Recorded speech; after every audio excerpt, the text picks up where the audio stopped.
Tonight, while the national media focuses on the truckers in Ottawa, let me tell you what's happening in Coutts, Alberta. It's February 1st, and this is the Ezra Levant Show. Why should others go to jail when you're the biggest carbon consumer I know? There's 8,500 customers here, and you won't give them an answer. The only thing I have to say to the government about why I publish it is because it's my bloody right to do so.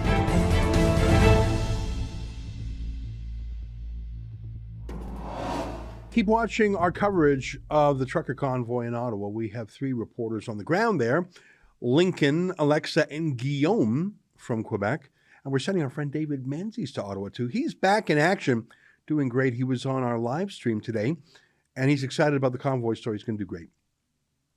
What's interesting, but no longer surprising, is how foreign coverage of Canada's convoy is so different from Canadian media coverage of it. And I'm not just talking about foreign conservative media, like Tucker Carlson. I don't know if you caught this short mention of us at Rebel News on Tucker's show last night. Watch this, one of the most humiliating scenes ever caught on tape. What does it say, sorry? So it says, F your white nationalist agenda. I am not a white. This is nothing to do about white. This is nothing to do with truckers. This is about freedom for all of Canadians.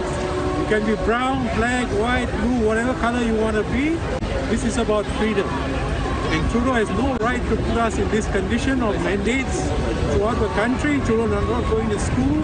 It's a terrible thing to do. Oh, thank God for Rebel News. It may be, you think Fox is an anomaly in the United States. How'd you like to be Rebel News? Literally the only people in all of Canada who are playing it straight.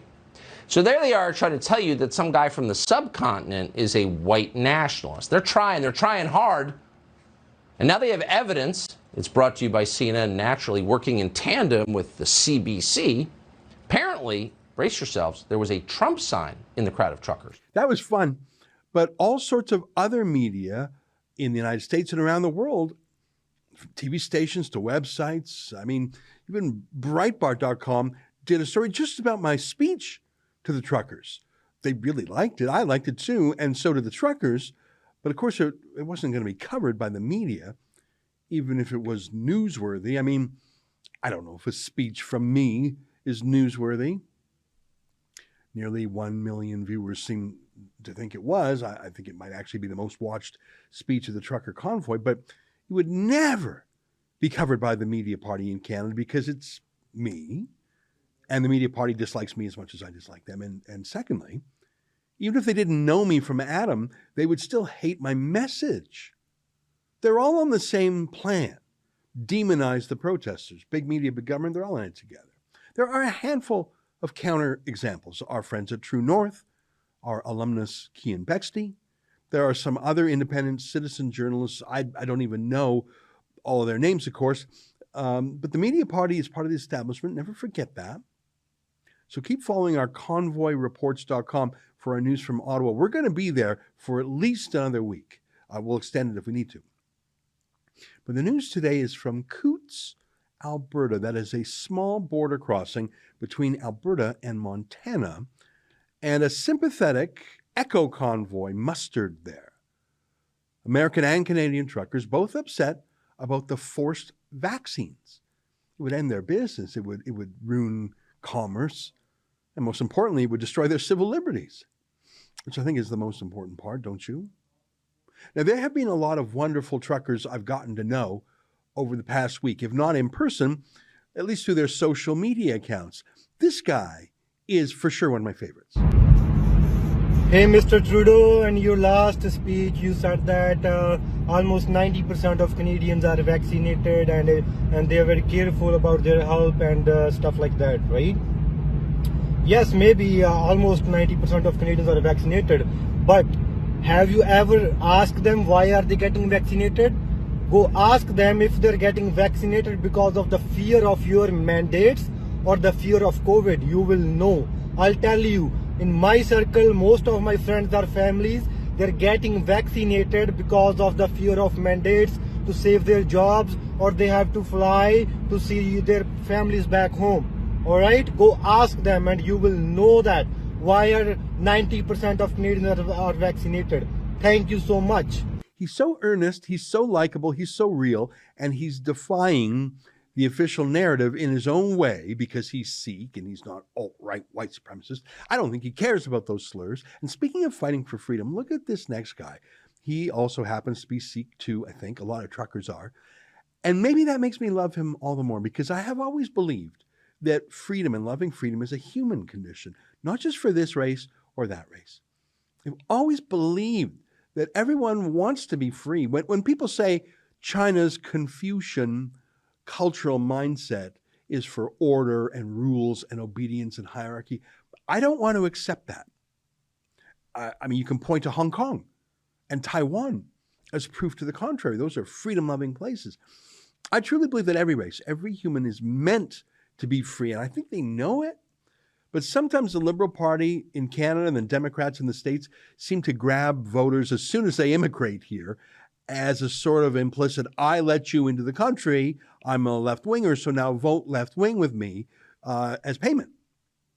So to see this next guy with his smiling face so calmly and plainly use words like rights and freedoms and liberties, I don't know, maybe it was a combination of those words and his smiling face. I literally want to hug this guy. I would hug him.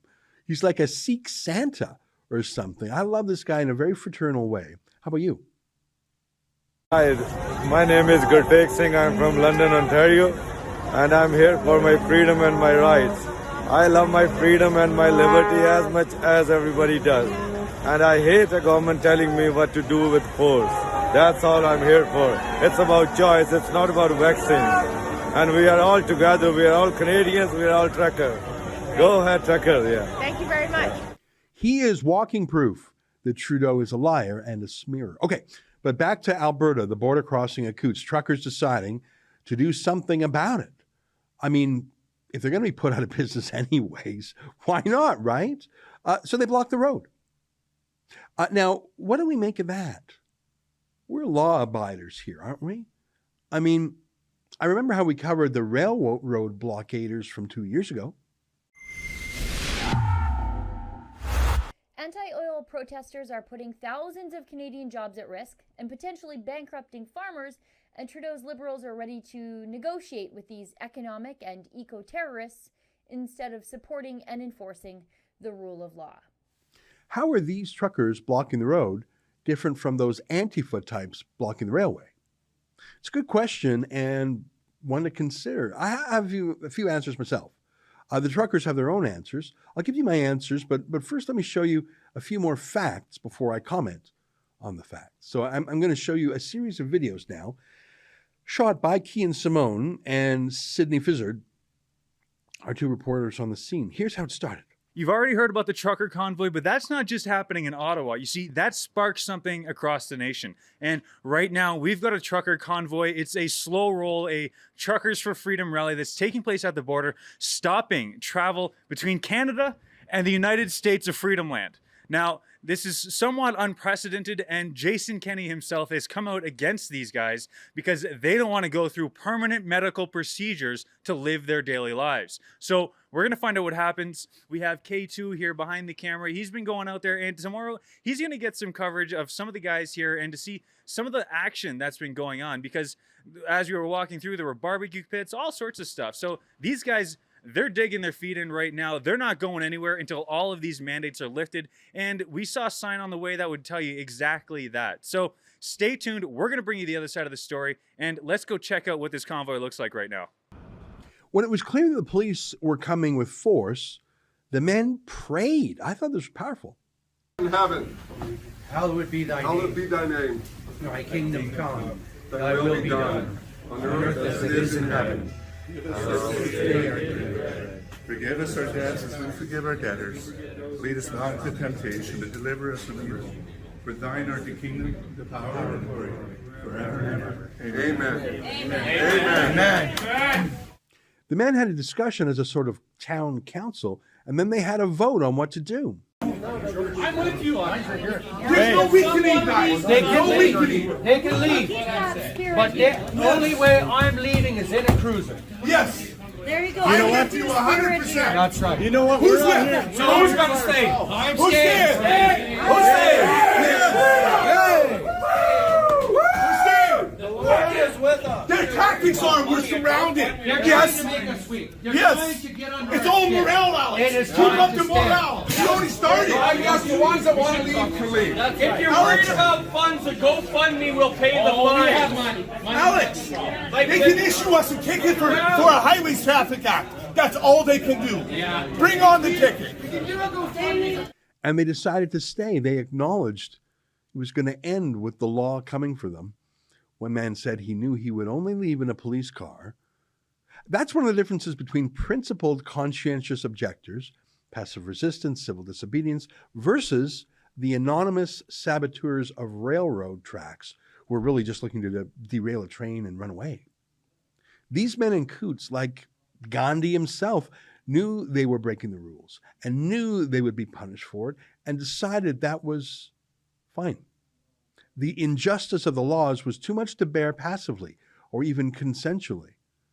That saying nothing wasn't an option and that complying wasn't an option. And so the morality of the universe required them to call themselves lawbreakers, since the law was so odious. In this case, a new segregation, a new ghettoization, a new apartness, or as they would say in Afrikaans, apartheid. That's too much to accept. And a ticket or a fine or a charge, even a criminal charge, was the price they would pay, and that by making the so-called justice system process them, the system itself would be revealed to be wrong or broken, and maybe it would therefore be amended. That's what Gandhi did. It only works in democracies, though. Stalin, Hitler, Mao, Xi Jinping, they would just kill or imprison Gandhi. Only the British could be appealed to through their consciences. That's what these truckers are hoping. But it's not all for nothing. It's interesting. Arthur Pavlovsky has lost and lost and lost in court, by the way. We've been there from every step of the way. But is there a soul in the country who thinks that he has been diminished morally or legally by all of the rulings against him? Isn't it sort of the opposite? That by persecuting him so obviously, the government proves his point, and that the respect of the rule of law and the respect for police and the respect for the courts itself has been diminished. I think that is what has happened. These truckers have decided to bear the price for their families, for us too, for their children. And it's not a random destruction like the eco-protesters, like the saboteurs. It's not dangerous or malicious. It's more akin to a wildcat strike by a union. A wildcat strike is a strike against the collective agreement. You're not supposed to do it, but obviously it's not to destroy the company, but to improve a problem or a grievance. These truckers don't want to actually lock down cross-border traffic. That's what Trudeau and Biden want to do. These truckers want to be free to drive their trucks. So their wildcat action, while temporarily reducing the flow, is actually meant to make it free again. I see that Jason Kenney is against it, which I suppose you have to be if you're the chief lawmaker of a province. I would only say that he seems to have locked down the province, not just businesses, but people too, churches too, for 2 years. I'm not sure if his lockdowns were more moral than this rogue lockdown. And by the way, most of the lockdowns in Canada, under which we continue to labor, were not passed in any parliament or even by some cabinet committee. They were issued by some unknown public health official, unfireable, unaccountable, just some high priest up on Mount Olympus sending down edicts. It made me laugh when Perrin Beatty of some big business lobby group condemned the Ottawa truckers for their 2 days of peaceful protest after 2 years of government lockdowns. By the way, I didn't hear any concerns from Perrin Beatty about the Black Lives Matter protests when they turned violent in many cities.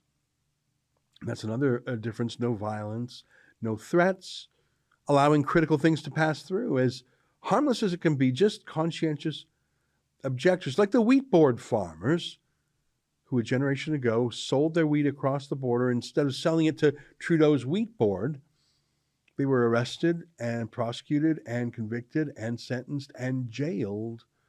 Were they really criminals? I mean, they did break the law. They were jailed, but now they're regarded as heroes. One went on to be a MLA in Alberta. How will history judge these truckers in Coutts? I don't know. But I know that last night I got a phone call from them asking for help. I got on the phone, and a group of the men all got together on the speakerphone, and they asked if we could help them get a lawyer, and would we crowdfund a lawyer for them. And I said, yes, of course we would.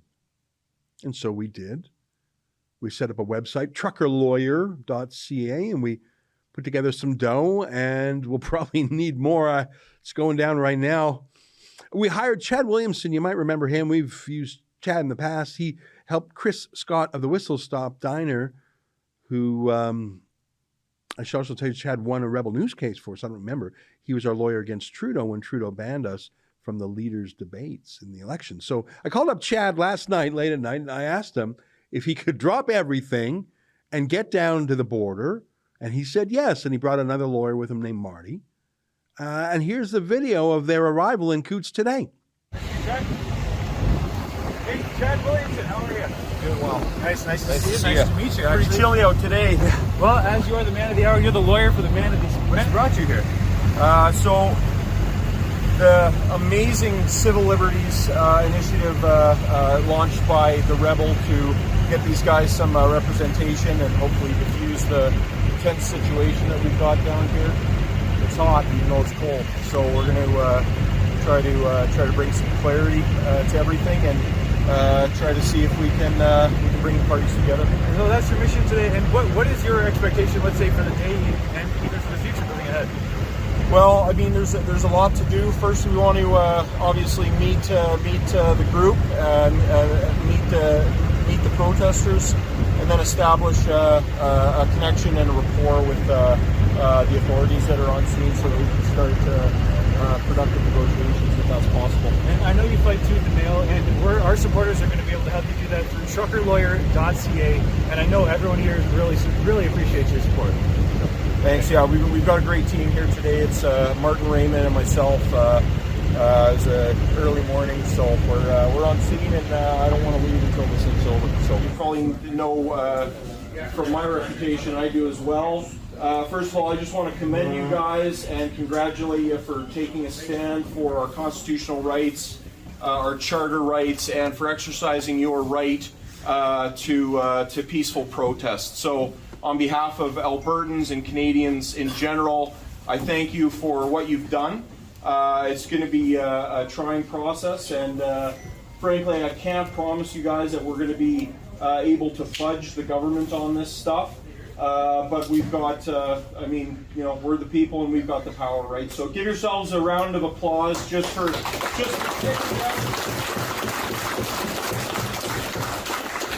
And as I've told everybody, this is pretty serious business, and obviously you guys are aware of that, what you're doing, what's on the line, and what's at risk. So if you need Marty or me, we're here to help you. The legal fees are being crowdfunded, so that's great, and you guys will have representation, okay? So thank you guys again. We're not going to be going anywhere, so we'll be floating around all day if you have any questions. We are going to be dealing with a couple folks that hopefully will be representing the majority of interests here. And once we have a little bit of a meeting downstairs, we'll be establishing our connection with the authorities to start negotiations. So thank you guys again. Again, big round of applause for everybody. This isn't easy, and you know, my family arrived in Alberta at the turn of the 20th century, over 100 years ago, and I'm about as Albertan as they come, but I still don't think that even measures up to what you guys are doing, no matter when your families arrived in this province. So my hat's off to you. Okay. And thank you as well. Yeah, thank you very much for taking. That's exciting, and it's about to get heavy. The police were trying to freeze out and starve out the protesters. They were blocking fuel and food and medicine. That's illegal, by the way. That's collective punishment. The police literally set up checkpoints around the city. No one was allowed in or out lest they sneak in food or medicine to the truckers. And those stuck with the truckers, including our two reporters. That's abusive. That's illegal. And in a way, it proves it was the Mounties who locked down the city, too, not just the truckers. Importantly, what about the medical supplies? There's people in here in Well, absolutely. There's people with heart conditions here. There's people with ulcers. There's, you know what, they need their medicines, right? They didn't realize it was going to take this long. But yeah, like there's more support coming in. There's more people coming in that, you know, in support of us, but left on a quick response without knowing that, you know, but totally supportive.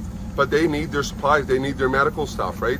And if they keep that closed, I mean, that's not fair. And if we have a medical situation come of that, that's on their hands. So I hope they realize that this is staying, and that they need to abide by what we want as well. To come in and lie about what's going on, then people will get food.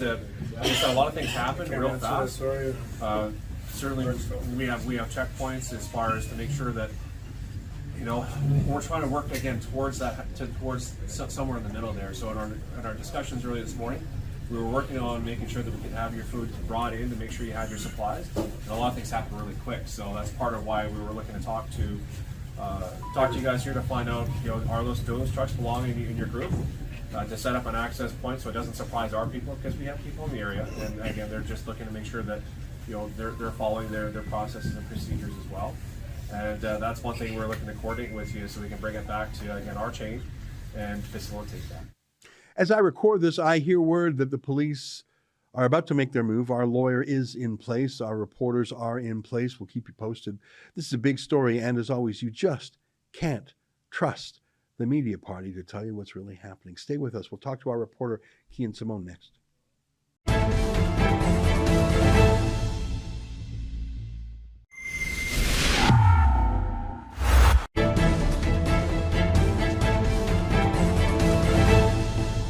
Joining us now live from Coutts, Alberta, via his cell phone is our friend Kian Simone. We also lovingly call him K2. Kian, great to see you. I know it's very cold outside.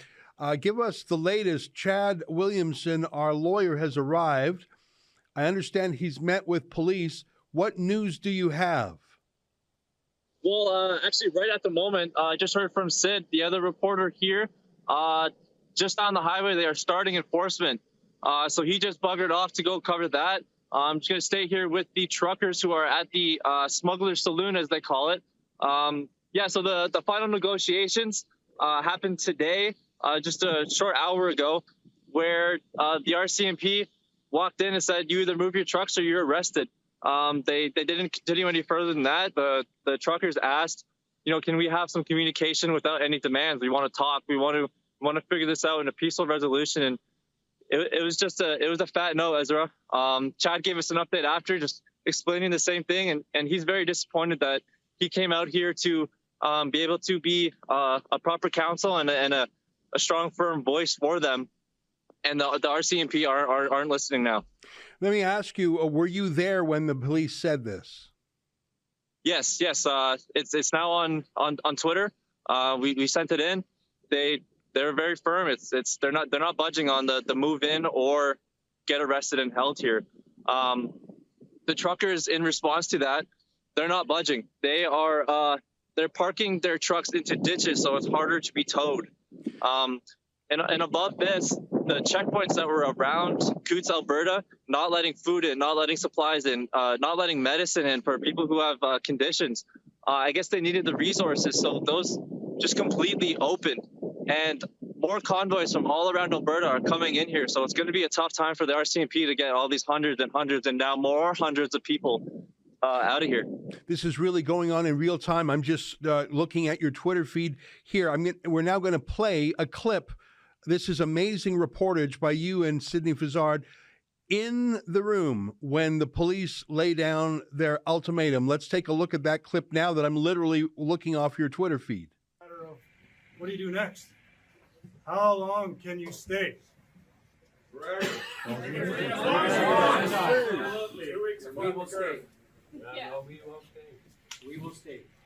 We can make this easy too. For you guys, is by you guys working with us. Like we're in this together. We all want the same thing. We want this stuff done. No more mandates. They have to be finished. This and isn't we're not just here about a message. to cause issues. The minute restrictions get taken down, we'll leave. We get that the message has been delivered, but it hasn't helped. Like everything's still the same. That's right.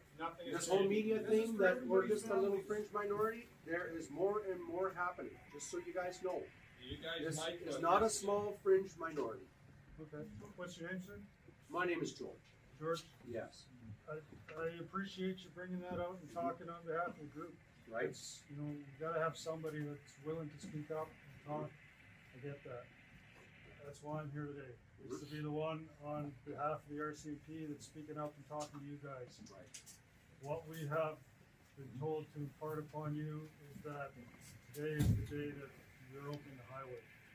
And the reason that that's happening is because we've been instructed to do so by the people that are in charge of us. So when will So you when guys you stand say- up for us? When you Like, say are that, you guys not tired? Like, do you not have families? Absolutely. Do you not have families that this affects? Yes. Like, this is the time where we all work together. We need you guys to make a choice as well today to stand with us to make this change. Amen. We have so much going on right now. We have so much support right now. You guys can decide to say F you to your superiors and say we're not doing this anymore. It's happened in other police forces. You know, it has to. Okay, I'm you going to guys- stop you there. Well, That I is know not an that. option that we have. You do. You Yes. have the option. Actually, You have the option. We That's the one choice you do have. Do it right now. Do it. You have the option. You'd rather come in and strong arm, no negotiations. Really, that's your process. That is absolutely incredible footage. I literally just watched that now. You just posted that to Twitter. I don't think this is very rare reportage to be in the room as police negotiate with the truckers. You can see our lawyer, Chad Williamson, there. The police deaf to his appeals. The police making it clear that they're following orders. They're not quite clear who the orders are from. I should tell our viewers who are unfamiliar with how policing works in rural parts of Alberta, it is the federal RCMP, the Mounties, who are the police, but they are on a contract with the provincial government to provide rural policing.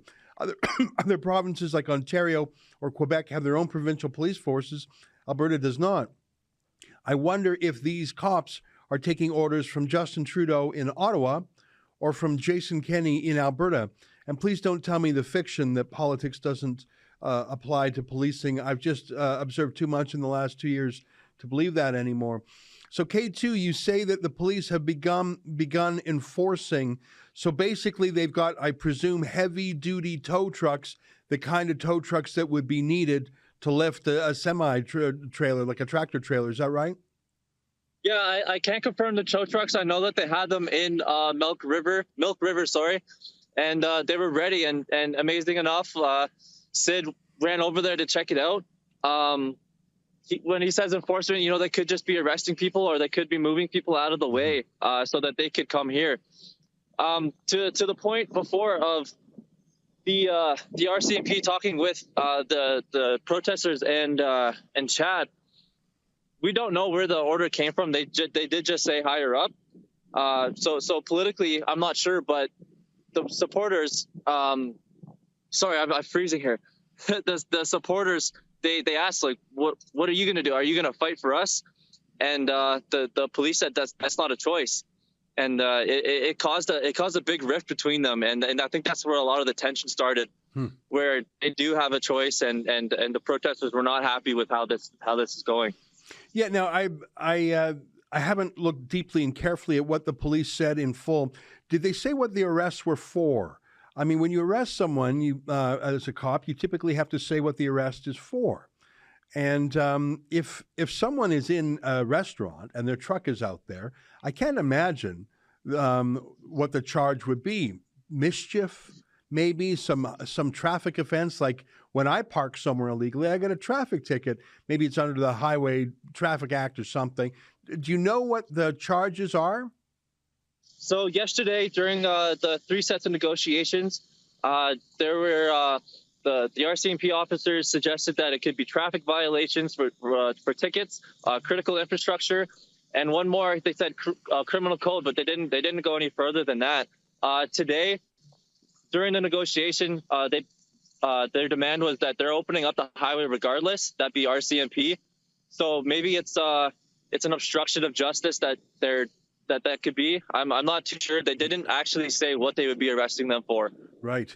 Very interesting. And of course, police can charge whatever they want, whether or not those charges hold up. I would imagine, I mean, like if you're parked in a handicapped parking spot, if you're parked in a lane, you can be towed. You're not going to be charged with a crime. I don't know what would happen in a mischief charge. Mischief is almost a catch-all criminal offense. You mentioned that critical infrastructure law. Politicians who hate democratic, peaceful protests have started to bring in these laws to ban protests they don't like outside a politician's home, in front of a hospital, for example. By the way, I'm not sure if protesting outside a hospital or a home is the best choice to make, but both are public places, and we believe in the right to protest, even if politicians don't like it. It would be an interesting test of that law to have it applied to these truckers at a border crossing. Well, this is very interesting, K2, and I know you're extremely cold there, and it's probably hard to hold the phone in your hands. I was in extremely cold Ottawa, too. I can't thank you enough for your coverage. You and Sydney were on the phone yesterday when I personally spoke to the truckers, and I said that we would crowdfund their legal defense. Here's my thinking on that. Everyone deserves a lawyer, and especially people who don't have access to justice, can't afford a great lawyer, don't know how to hire a lawyer, don't know how to get one to come down quickly. So I feel really good that we're able to get Chad there and another lawyer with them, Marty, and there's another lawyer, part of their team, that if they do face these charges, will fight the charges. I believe everyone has the right to a lawyer, and I'm very proud that we're doing that at truckerlawyer.ca. Can you tell me about the mood of the men? I was not there last night. I was just on the other end of the phone when we agreed to crowdfund their lawyers. You've spent a few days with these men now. Just end with maybe a personal observation or an emotional observation. What's it been like to be amongst these holdouts who have decided to make a stand on principle? You know, these truckers, they're not scared. They have been acting like a family this whole time.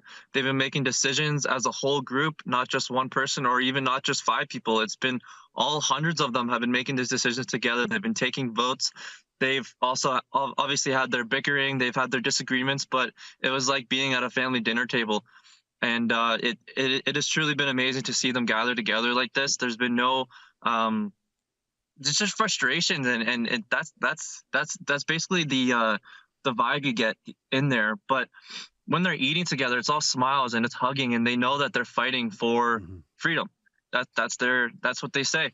They say some of them, aren't even truckers. They just came here to support, and they said, you know, our family is fine, we're okay, but we're here to fight for other families too. So it's that's what's going on here. That's what it's on repeat. That's what they say. It's on repeat that they're fighting for other people's freedoms, and they're doing this. They're standing tall. Very interesting. It'll be interesting from the prosecutors or police point of view. How do you prosecute, and who do you prosecute? If there's a truck on the road, who put it there? I mean, I suppose you could say, well, who's the owner and who's the driver? But is that enough to charge someone with a particular offense? If someone is just there out of solidarity, have they committed an offense if they're just hanging out of the restaurant? I think the police are smart enough not to touch you and Sydney, who are there as reporters, but you never know. I mean, Trudeau's RCMP beat up our reporter in Toronto last month, our friend David Menzies. So you never know what the RCMP might do. I think the presence of your cameras is having a salutary effect. It's probably keeping the police from going full Waco. You said one thing, you said hundreds. How many people are there? How many trucks and how many people are there?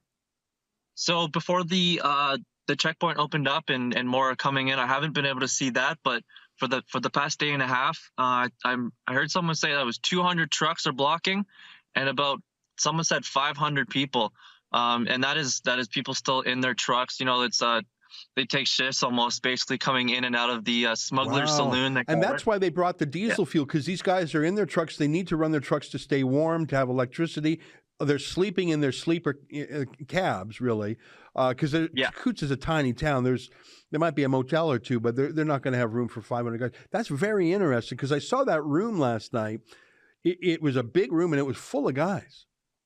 Yeah, and they're not even able to fit in there sometimes, you know? Yeah. So people are behind the bar and in the kitchen and downstairs. It is packed in there. And how are they treating you and Sydney? I mean, you two are fairly new rebels. You've both been with the company for, I'm going to say, approximately a year. Correct me if I'm wrong. So, but you've both been on TV. You've both done civil liberties reporting. You both traveled around. I mean, this is your time to shine. You guys are doing a great job under high stress situations. I know you've been sleeping just barely. Oh, do you have to go there? Is something happening there? Nope, the RCMP is just pulling away. All right. Beside me. I'll let you go in 1 minute. I just am curious on a personal level, because I think that one of the reasons you're accepted there and that they talked to us, they asked us for help. In the whole world, who did they go to? It was quite an honor to be asked for help. I said, of course, you were on the call. I think it's because they just don't trust the establishment. That's exactly it. The other mainstream media that has been here, they have been unable to get a proper interview. Not in any hostile way at all. They've offered them food. They've offered them coffee. They just don't want their story twisted. Yeah. They've treated us great. They've treated us with respect. They've been feeding us too. They've been offering any services that we need, whether it even be fuel for the car here. That's basically stuck.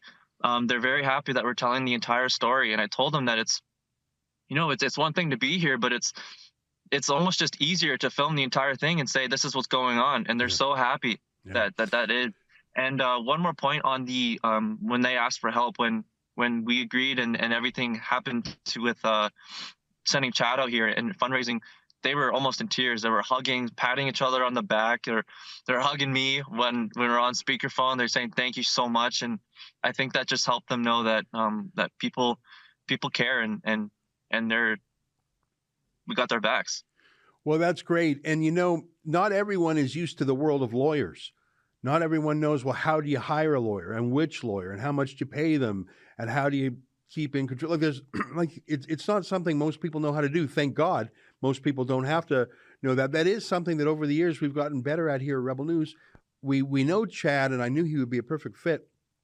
So I'm glad that we were able to help them. And I think that it is a perfect Rebel activity. I mean, the three things we do. We report the news. That's just straight up what happens.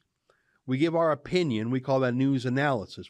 Here's what I think about the news, and here's how I'm looking at the news. And the third thing we do is advocacy. In this case, we're helping folks get access to justice that they simply would not have been able to do on their own, I think. I mean, maybe they have more. I mean, that's not for me to say, but to get Chad Williamson down there in time and to tell these guys their legal rights, I feel that's an accomplishment. I bet a lot's going to go down today and tomorrow, so stay safe. Keep posting to Twitter. Keep phone if you need any help. The lawyers are there, so I think you're fine on the legal side. I don't know how long or how far this is going to go. If folks want to follow this, we have a website now. We call it truckerlawyer.ca. You can chip in if you want to help cover the cost of Chad Williamson and Marty. I don't know, K2, I'm really proud of what you're doing. Say hi to Sydney for me also and the men there, and stay warm, stay safe, get some rest, but also be there when it goes down because we have to show the world. Yeah, we're not leaving here, Ezra, until this is all settled and we get the full story. Just thank you for having me on. Right on. There it is. Kian K2 Simone, Rebel reporter based in Calgary, now down in Coutts, Alberta, covering the blockade. Stay with us.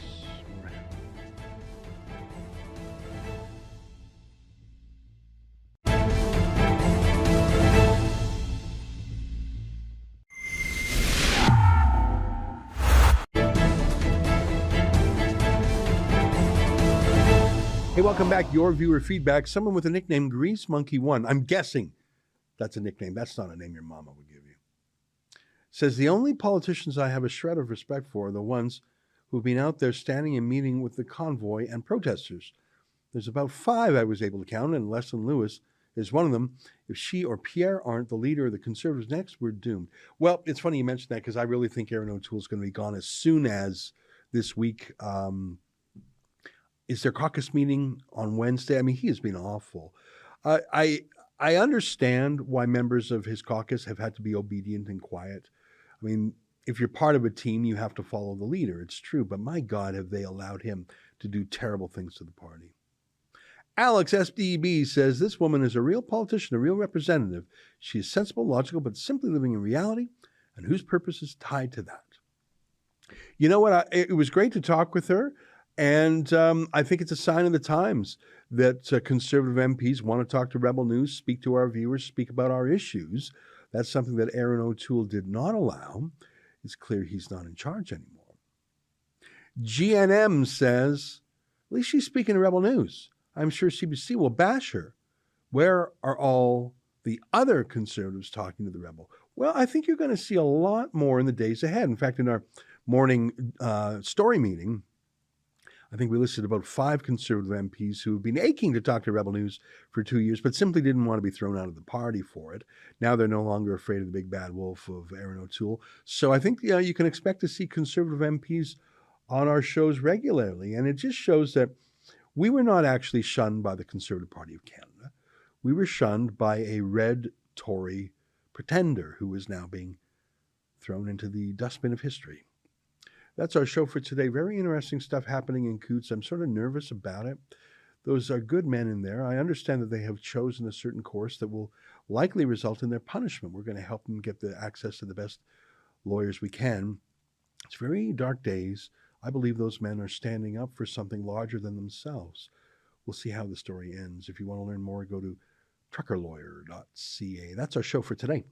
Until tomorrow, on behalf of all of us here at Rebel World Headquarters, to you at home, good night. And keep fighting for freedom. Freedom! Freedom! Freedom! Freedom! Oh, man, away from us.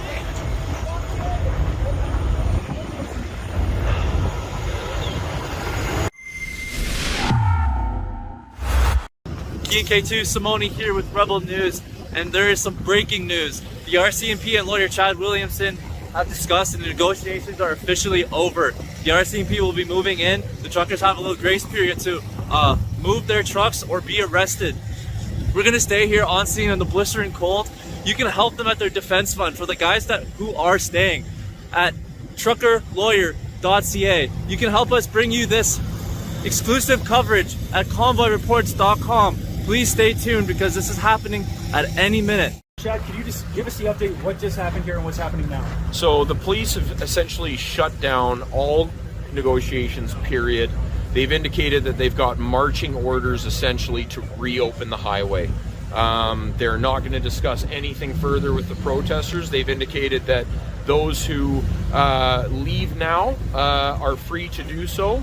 Those who remain behind run the risk of being arrested. There's various pieces of legislation and charges that they can essentially lay against people that remain. They've indicated that they're going to seize equipment, and they've indicated that they're going to reopen the highway. So we provided the standard legal charter advice for folks, and we're going to see how this plays out. But we've really tried to stress everyone to kind of remain calm, remain peaceful, no matter what happens, but things are pretty tense. And quickly, they haven't alluded to consequences for the people who do decide to leave now, but is that still a potential?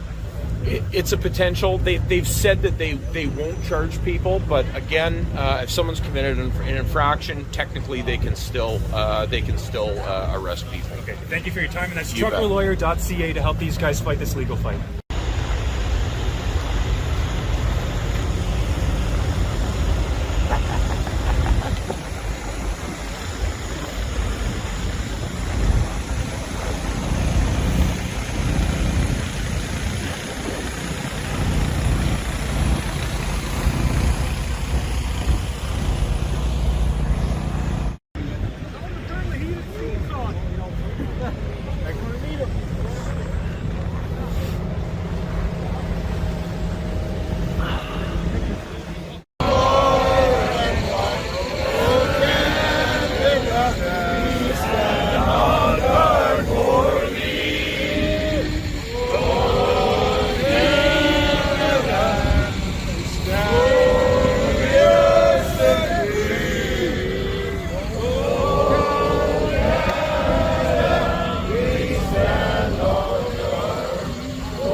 This is such a big development, and now we have a top-notch lawyer who is going to be defending them for tickets, arrests, whatever may come today.